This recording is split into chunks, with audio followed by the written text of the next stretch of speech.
சில நாட்களாகவே, அதுவும் குறிப்பா துபாய், பஹ்ரைன் போன்ற நாடுகள்ல இருக்கக்கூடிய நம்முடைய தமிழ் சொந்தங்கள் மிகுந்த பதற்றமான சூழலில் இருப்பதை நாம் பார்க்கிறோம். தொடர்ந்து பல பேர், இன்றைக்கு கூட காலையில என்னுடைய வீட்டிலிருந்து வாகனத்தில் வந்து கொண்டிருந்த போது வாகன ஓட்டுநர், என்னுடைய சொந்தக்காரங்க ஒரு 20 பேர் துபாயில வேலை பார்க்குறாங்க, சவுதியில ஒரு 10 பேர் வேலை பார்க்குறாங்க, அவங்களுக்குலாம் என்ன ஆகும், போரை நிறுத்திடுவாங்களா என்று இங்க இருக்கக்கூடிய சாமானியர்கள் மனதில் வரைக்கும் அந்த பயம் வந்து சேர்ந்திருக்கிறது. ஆனால் என்ன நடந்து கொண்டிருக்கிறது? இந்தியா இந்த காலகட்டத்தில் என்னவாக உலகத்தில் தன்னை நிலைநிறுத்திக் கொள்ளவிருக்கிறது அப்படின்றத நாம் சற்று சிந்தித்து பார்க்க வேண்டும். எந்த கூட்டம் நடந்தாலும், இந்தியாவில் எந்த முறையில் எந்த கூட்டம் நடந்தாலும் விஸ்வகுரு விஸ்வகுரு என்று தன்னை பிரகடனப்படுத்திக் கொள்ளுகிறார் நரேந்திர மோடி. இந்த விஸ்வகுரு என்றால் என்னன்னா, உலகத்திற்கே நான் தான் குரு அப்படின்ற வகையில தொடர்ந்து பிரச்சாரம் செய்து கொண்டிருக்கிறார். அமெரிக்காவில் இருக்கக்கூடிய ட்ரம்ப் வரை வந்து பிரதமர் என்னுடைய நண்பர், மோடி என்னுடைய நண்பர் என்று பேசிக் கொண்டிருக்கிறார். ஆனால் இந்தியர்கள் அத்தனை பேர் கல்ஃபில் இருக்கக்கூடிய அத்தனை நாடுகளில் இருக்கிறார்களே, அவர்களுடைய பாதுகாப்பை உறுதிப்படுத்துவதற்கு இந்த மோடி என்ன செய்திருக்கிறார் என்பது ஒரு பக்கம்.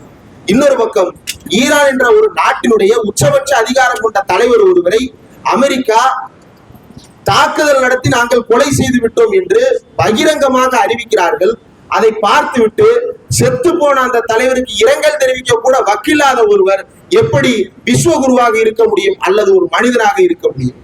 இந்தியாவில் இன்றைக்கு இருக்கக்கூடிய சாமானியர்கள் எத்தனையோ பேர் போக்குவரத்து போகும்போது கேட்பார்கள், நீங்கள் ஓட்டுகின்ற வாகனத்தில் போடுகின்ற பெட்ரோல் வரை நாளை விலை ஏறும், அந்த விலையேற்றத்திற்கு காரணம் இங்கே இருக்கின்ற ட்ரம்பும் அங்கே இருக்கின்ற நெத்தன்யாகுவும் இங்கே மோடியும் தான். இந்த 3 பேரும் சேர்ந்து உலகம் முழுவதும் இருக்கின்ற எண்ணெய் வளங்களை என்ன செய்ய போகிறார்கள் என்று தெரியவில்லை.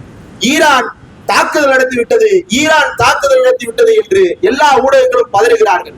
ஆனால் கடந்த பல மாதங்களாக தொடர்ந்து ஈரானில் இருக்கக்கூடிய ராணுவ தளவாடங்கள் மீதும், ஈரானில் இருக்கக்கூடிய பல்வேறு மக்கள் வாழ்கின்ற இடங்களின் மீதும் அமெரிக்காவும் இஸ்ரேலும் தொடர்ந்து தாக்குதல் நடத்தி கொண்டிருக்கிறார்கள். அப்போதெல்லாம் வராத பதைபதைப்பு ஈரான் அமெரிக்காவின் ராணுவ தளவாடங்கள் மீது தாக்குதல் நடத்தும் போது மட்டும் ஐயையோ ஈரான் போரை தொடங்கிவிட்டது என்று பதறுகிறார்கள். இந்த போர் யாரால் தொடங்கப்பட்டது, எதற்காக தொடங்கப்பட்டது என்பதை எல்லாம் மறைக்கடித்து மக்கள் மனதிலிருந்து அவற்றையெல்லாம் நீக்கிவிட்டு ஈரான் என்னவோ இந்த போரை நடத்துவது போல ஒரு போலியான தோற்றத்தை ஏற்படுத்தி கொண்டிருக்கிறார்கள். இந்த போரை ஆரம்பத்திலிருந்து நடத்தி கொண்டிருப்பது இஸ்ரேலும் அமெரிக்காவும். இஸ்ரேலும் அமெரிக்காவும் சேர்ந்து ஈரானை மட்டுமல்ல, ஈரானையும் லெபனானையும் சேர்த்து அங்கே மக்கள் வாழுகின்ற இடங்களின் மீது குண்டு போட்டு 800க்கும் மேற்பட்ட மாணவர்களை கொலை செய்திருக்கிறார்கள். மாணவர்களை கொலை செய்ததற்கு கூட கண்டனம் தெரிவிக்க வக்கில்லாத ஐநா என்கின்ற ஒரு மன்றம் இருக்கிறது, இந்தியா என்கின்ற ஒரு நாடு இருக்கிறது. உலகம் முழுக்க நாங்கள் ஏதோ நல்லெண்ண தூதுவர்கள் என்றெல்லாம் இந்தியாவுக்கு ஒரு காலத்தில் பேர் இருந்தது. பாலஸ்தீனத்துக்கு தூதரகம் வைத்திருந்த நாடாக இந்தியா இருந்தது. ஆனால் இன்றைக்கு உலகம் முழுவதும் எங்கெல்லாம் படுகொலைகள் நடக்கின்றதோ, எங்கெல்லாம் இனப்படுகொலைகள் நடக்கின்றதோ, அந்த இனப்படுகொலைகளை எல்லாம் மௌனமாக வேடிக்கை பார்ப்பது மட்டுமல்ல, மறைமுகமாக ஆதரிக்கின்ற நாடாக இந்தியா மாறி இருக்கிறது. மோடி அந்த காரியத்தை மிக காத்திரமாக செய்து கொண்டிருக்கிறார் என்பதை நாம் பார்த்துக் கொண்டிருக்கிறோம். ஈரானில் நடைபெறுகின்ற இந்த தாக்குதல், லெபனானின் மீது நடைபெறுகின்ற தாக்குதல், பாலஸ்தீன் மக்கள் மீது நடத்தப்படுகின்ற இந்த ஒடுக்குமுறை, இது எல்லாவற்றுக்கும் பின்னால் இருக்கக்கூடிய இந்த ஏகாதிபத்திய கரங்கள், இந்த ஏகாதிபத்திய கரங்கள் தான் மோடிக்கு நேசக்கரங்களாக இருக்கின்றன.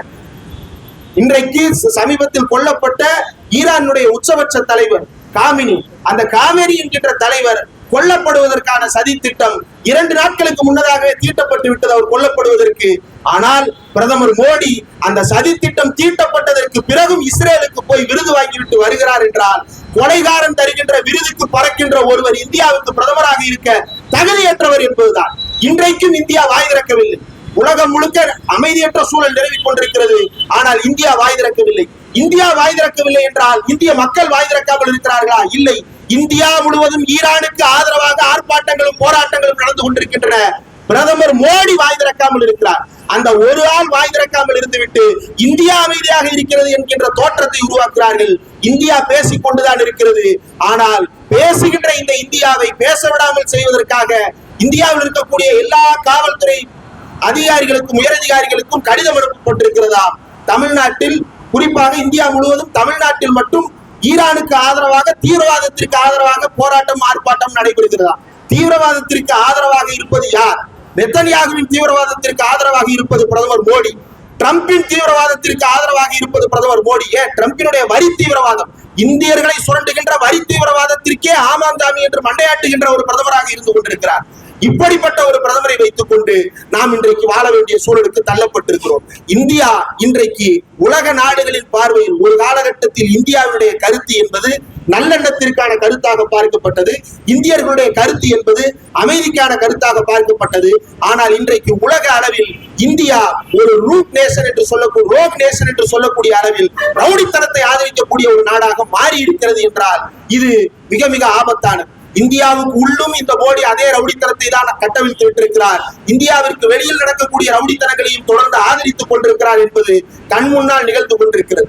அமெரிக்காவுடைய இந்த போர் நேற்று ட்ரம்ப் பேசி இருக்கிறார்.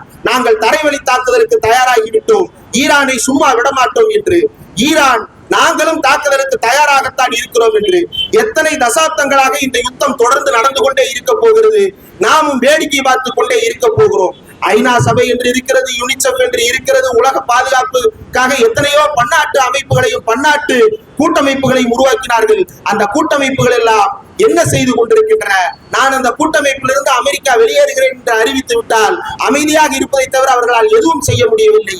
மாறாக அந்த கூட்டமைப்பில் இருக்கக்கூடிய நாடுகளின் மீதெல்லாம் அமெரிக்கா நடத்துகின்ற வரி தீவிரவாதத்தையும் அமெரிக்கா நடத்துகின்ற அத்தனை வகையான தீவிரவாத தாக்குதல்களையும் ஆதரிக்கின்ற நிலையில் இன்றைக்கு உலக நாடுகளில் இந்தியா போன்ற நாடுகளும் இஸ்ரேல் போன்ற நாடும் அமெரிக்கா போன்ற நாடுகளும் இப்படியான சூழலை நோக்கி நகர்ந்து கொண்டிருக்கும் பொழுது ஈரான் இன்றைக்கும் தன்னுடைய உரிமையை பாதுகாத்துக் கொள்வதற்காக தொடர்ந்து போராடி கொண்டே இருக்கிறது. ஈரானில் பல குறைபாடுகள் இருக்கிறது என்றால் குறைபாடுகள் இருக்கிறது. ஆனால் ஈரான் இன்றைக்கும் தாக்குதலுக்கு உள்ளாக்கப்பட்டு கொண்டே இருக்கிறது. இதை தடுத்து நிறுத்துவதற்கு எந்த உலக நாடுகளாவது முன்வருகிறார்களா என்றால் வேடிக்கை பார்த்து அதை ஆதரிக்கக்கூடிய நாடுகளாக மாறி இருக்கிறார்கள். உலக நாடுகளின் ரவுடித்தனங்கள் இன்றைக்கு கட்டவிழ தொடங்கி இருக்கின்றன. உலகம் முழுவதும் தொடர்ந்து இந்தியாவிலாக இருக்கட்டும், இஸ்ரேலாக இருக்கட்டும், அமெரிக்காவாக இருக்கட்டும், இன்னும் பல நாடுகளாக இருக்கட்டும், பாசிஸ்டுகளின் ஆட்சி தொடர்ந்து கொண்டே இருக்கிறது. இந்த பாசிஸ்டுகள் உலகம் முழுக்க ஒரு கூட்டணியை உருவாக்கி கொண்டிருக்கிறார்கள். இந்த கூட்டணி மக்களை சுரண்டுவதற்கான கூட்டணி என்பதைத்தான் மக்கள் அதிகாரத்தினுடைய இந்த கூட்டத்தின் முதல் தொடங்கப்பட்ட முழக்கங்களிலேயே நாம் பார்த்தோம். எல்லாமே கடைசியில் மக்களை வந்து சுரண்டுவதற்குத்தான். ஈரானில் நடக்கின்ற போர் என்ன செய்ய போகிறது என்று யோசிக்காதீர்கள் மக்களே. இதோ நாளை நாம் வாங்க போகின்ற தக்காளியும் வெங்காயம் விலை உயர்கிறது என்றால் அது ஈரான் போருக்கு ஒரு காரணம் தான். ஈரான், ஓமான், அரேபியா, ஈராக் உள்ளிட்ட நாடுகள் எல்லாவற்றுக்கும் நடுவில் ஒரே ஒரு கடல் பரப்பு இருக்கிறது, கல்ஃப் ஆஃப் ஹர்மூஸ் என்ற அந்த கடல் பரப்பு. அந்த கல்ஃப் ஆஃப் ஹர்மூஸில் கடந்த ஒரு வாரமாக எந்த கப்பலும் வெளியே வரவில்லை. அந்த கப்பல் வந்தால்தான் இந்தியாவுக்கு எண்ணெய் வந்து சேரும். தெற்காசிய நாடுகளுக்கு அனைத்துக்கும் எண்ணெய் வந்து சேர வேண்டும் என்றால் கல்ஃப் ஆஃப் ஹர்மூஸ் தொடர்ந்து செயல்பட வேண்டும். ஆனால் கல்ஃப் ஆஃப் ஹர்மூஸ் மூடப்பட்டிருக்கிறது. ஏனென்றால் இரண்டு பக்கம் இருக்கக்கூடிய நாடுகளும் போருக்கு தள்ளப்பட்டிருக்கின்றன. இன்னும் ஒரு வாரம் அங்கிருக்கக்கூடிய எண்ணெய் வெளியேறாமல் நிறுத்தி வைக்கப்பட்டால் இந்தியாவின் பெட்ரோல் விலை ஏறும், இந்தியாவின் டீசல் விலை ஏறும். இந்தியாவின் டீசல் விலை ஏறினால் வாகன கட்டணங்கள் உயரும். வாகன கட்டணங்கள் உயர்ந்தால் விலைவாசிகள் ஏறும், காய்கறிகளுடைய விலை ஏறும். காய்கறிகளுடைய விலை ஏறினால் மக்களுடைய வாழ்வாதாரம் பாதிக்கப்படும். வாழ்வாதாரம் பாதிக்கப்பட்டால் வரி குறைக்கப்படுமா? குறைக்கப்படாது. வரி அப்படியே வசூலிக்கப்படும். ஆக மீண்டும் அந்த வரியை உங்களிடமிருந்தே பிடுங்கி மறுபடியும் உங்களுக்கு அதிக விலைக்குத்தான் வந்து சேருகிறது. இப்படிப்பட்ட ஒரு தொடர்ந்து சுரண்டல் சுழற்சியை இந்தியாவும் உலக நாடுகளும் மக்களின் மீது ஏவிக் கொண்டிருக்கின்றன. இது நிறுத்தப்பட வேண்டும். அமெரிக்காவினுடைய இந்த ஏகாதிபத்திய போக்குகளை ஆதரிக்கின்ற நாடாக இந்தியா மாறி இருக்கிறது. இதை நாம் கண்டிக்க வேண்டும். இந்தியர்களாகிய நாம் அதை கண்டிக்க தவறிவிட்டால் வேறு யாரும் வந்து கண்டிக்க முடியாது. இன்றைக்கும் பார்க்கிறோம், சமூக வலைதளங்களில் பார்க்கிறோம், அமெரிக்காவில் இருக்கக்கூடிய ஈரானியர்கள் கொண்டாடுகிறார்கள் என்று போடுகிறார்கள், இஸ்ரேலில் இருக்கக்கூடிய ஈரானியர்கள் கொண்டாடுகிறார்கள் என்று போடுகிறார்கள்.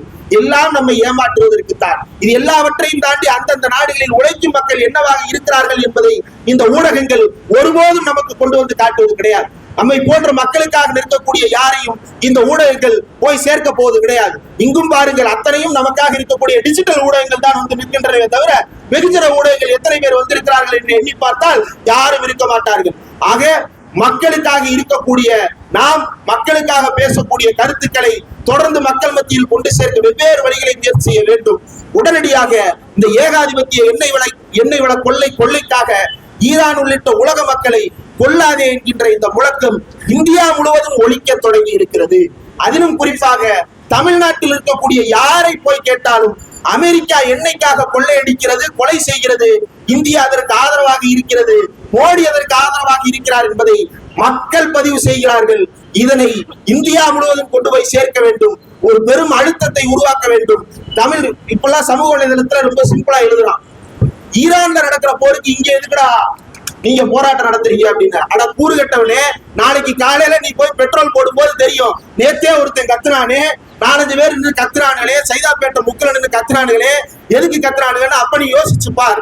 ஈரானில் நடக்கக்கூடியது எங்கோ நடப்பது அல்ல, அமெரிக்காவில் நடப்பது எங்கோ நடப்பது அல்ல, பாலஸ்தீனில் நடப்பது எங்கோ நடப்பது அல்ல. பாலஸ்தீனில் என்ன நடந்ததோ அதுதான் மணிப்பூரில் நடந்தது. மணிப்பூரில் நடந்ததுதான் இதற்கு முன்பு இலங்கையில் நடந்தது. இலங்கையில் நடந்ததுதான் நாளை இந்தியாவுக்குள் தமிழ்நாட்டிற்கும் நடக்குமா என்கின்ற அச்சத்தில் பேசிக் கொண்டிருக்கிறோம். அந்த அச்சத்தை வளரவிடாமல் காப்பது மக்கள் பிரதிநிதிகளுடைய கடமை. அதற்காக அவர்களை வலியுறுத்தி இந்த ஆர்ப்பாட்டம் நடத்தப்படுகிறது. தொடர்ந்து இந்த ஆர்ப்பாட்டங்கள் தமிழ்நாடு முழுவதும், இந்தியா முழுவதும் நடத்தப்பட வேண்டும். தூங்கி எந்திரிச்சிட்டாங்களான்னு தெரியல, பங்களாவில் உட்கார்ந்து இருக்கிறானுங்க, வாயை திறந்து பேசுங்கடா. மாற்று சக்தி மாற்று சக்தின்னு வர்றாங்களே, அந்த மாற்று சக்தி என்று வருகின்றவர்கள் யாராவது சொல்றானே எல்லா இளைஞர்களும் என் பின்னால் இருக்கிறார்கள், கூப்பிட்டு வாடா, அந்த இளைஞர்களை கூட கூப்பிடு, வள்ளூர் கோட்டத்துல நிப்பாட்டி காட்டு, தலைமை செயலகத்தை நோக்கி நடைபெறும் போய் காட்டு, நீதான் எல்லா இளைஞர்களும் பின்னாடி இருக்காங்கன்றேல.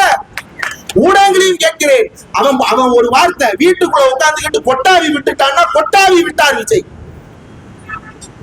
வாயை திறந்தார் விஜய்.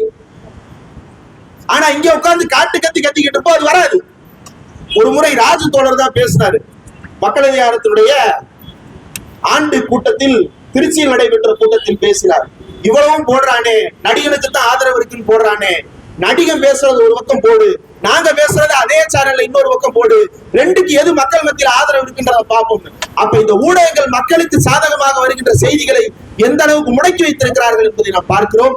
ஏதேதோ விஷயங்களுக்கு முக்கியத்துவம் கொடுத்து இல்லாத விஷயங்களை ஊதி பெருக்கி மக்களை ஒரு மாய தோற்றத்திற்குள் தள்ளுகின்ற வேலையை இந்தியாவில் இருக்கக்கூடிய ஊடகங்களும் செய்கின்றன. இந்திய அரசுக்கு ஆதரவாக செயல்படுகின்றன. இந்திய அரசு மக்களுக்கு ஆதரவாக செயல்படுகிறதா என்றால் இந்திய அரசு ஏகாதிபத்தியத்திற்கு ஆதரவாக செயல்படுகிறது. இதை நாம் உடனடியாக தடுத்து நிறுத்துவதற்கு தமிழர்கள் அனைவரும் ஒன்று திரண்டு குரல் கொடுத்து ஆக வேண்டும். தமிழன் குரல் கொடுத்தால் என்ன நடக்கும் என்று கேட்கிறார்கள். தமிழன் குரல் கொடுத்துத்தான் அரசியலமைப்பு சட்டத்தில் முதல் திருத்தத்தை கொண்டு வந்தான். தமிழன் குரல் கொடுத்துத்தான் இந்தியா முழுவதும் இருக்கின்ற ஒரு சிறுபான்மையினரின் பாதுகாப்பை உறுதிப்படுத்துவதற்காக போராடுகின்றான். தமிழன் தான் டெல்லி வரை போய் CANRCக்கு எதிராக போராட்டம் நடத்தினான். தமிழன் தான் இந்தியாவின் பல்வேறு முற்போக்கான மாற்றங்களுக்கு காரணகர்த்தாவாக இருந்திருக்கிறான். அந்த வகையில் இந்த ஏகாதிபத்திய எதிர்ப்புக்கும் தமிழன் இந்தியாவிற்கு ஒரு பாடம் புகட்ட வேண்டும். இந்தியாவை மனமாற்றம் செய்வதற்கான எல்லா வேலைகளையும் தமிழர்கள் செய்வார்கள்.